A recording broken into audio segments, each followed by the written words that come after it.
There is no contradiction between the Holy Book Quran and science. বিজ্ঞান যত উন্নত বিকশিত হবে মানুষের জন্য কোরআন বুঝতে তত বেশি সহজ হবে। সুবহানাল্লাহ। বিজ্ঞানীদের তখনও জন্ম হয়নি যখন আল্লাহ তাআলা এই পৃথিবীতে কোরআন নাজিল করেছেন। আপনাদেরকে একটা এক্সাম্পল দিচ্ছি, সহজে বুঝতে পারবেন। বিজ্ঞান, যে বিজ্ঞান নিয়ে আমরা লাফালাফি করি, যে বিজ্ঞান নিয়ে আমরা গর্ব করে কথা বলি, একটা জিনিসকে একবার ভেবে দেখেছেন? বিজ্ঞান এত উন্নত হয়েছে, এত কিছু আবিষ্কার করেছে, কিন্তু দুর্ভাগ্যজনক বিষয় হচ্ছে বিজ্ঞান সব কিছু আবিষ্কার করতে পারলেও আজ পর্যন্ত একটা জিনিস এখন পর্যন্ত প্রমাণ করতে পারে।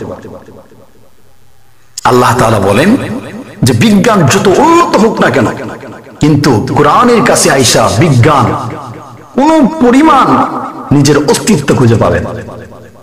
দেখেন, এই পর্যন্ত বিজ্ঞানের জন্মের পর থেকে নানান জিনিস আবিষ্কার করেছে।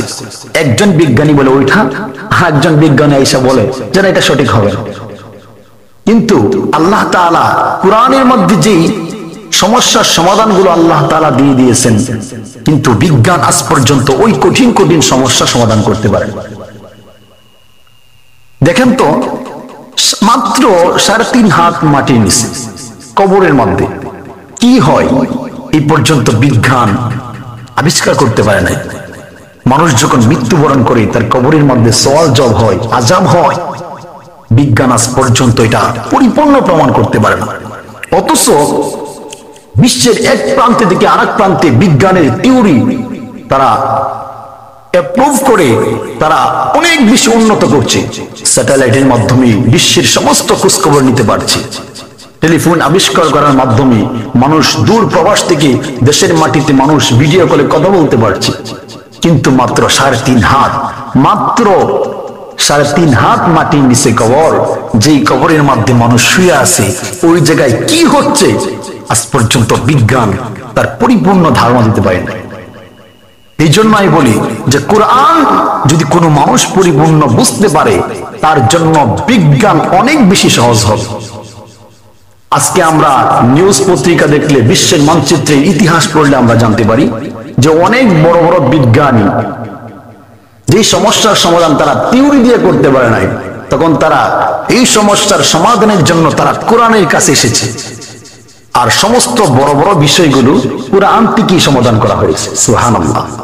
এই কোরআন তো আল্লাহ নাজিল করেছেন মুসলমানদের জন্য, কিন্তু দুর্ভাগ্য হলো আমরা কপাল পোড়া জাতি যে আমাদের উপর আল্লাহ কোরআন নাজিল করেছেন, কিন্তু ওই গ্রন্থ থেকে আমরা নিজেরা জ্ঞান অর্জন করে আজ পর্যন্ত আমরা ভালো কিছু আবিষ্কার করতে পারি না। কিন্তু ইহুদি, খ্রিস্টান, বৌদ্ধ, নাসারা ওনারা ওই কোরআন থেকে রিসার্চ করে ভালো কিছু আজকে তারা আবিষ্কার করছে। একজন ইহুদি যদি কোরআন থেকে ফিক্সেশন নিয়ে যদি তার জীবন পরিচালনা করতে পারে, একজন খ্রিস্টান যদি কোরআন থেকে শিক্ষা গ্রহণ করে তার জীবন চেঞ্জ করতে পারে, আমি আপনি মুসলমান, তাহলে আমি আপনি কেন পারবো? এখনো সময় আছে, নিজেকে তৈরি করুন, কোরআন থেকে সবক নেন, কোরআনের দেখানো পন্থা অনুযায়ী যদি জীবন পরিচালনা করেন, ইনশাআল্লাহ সফল।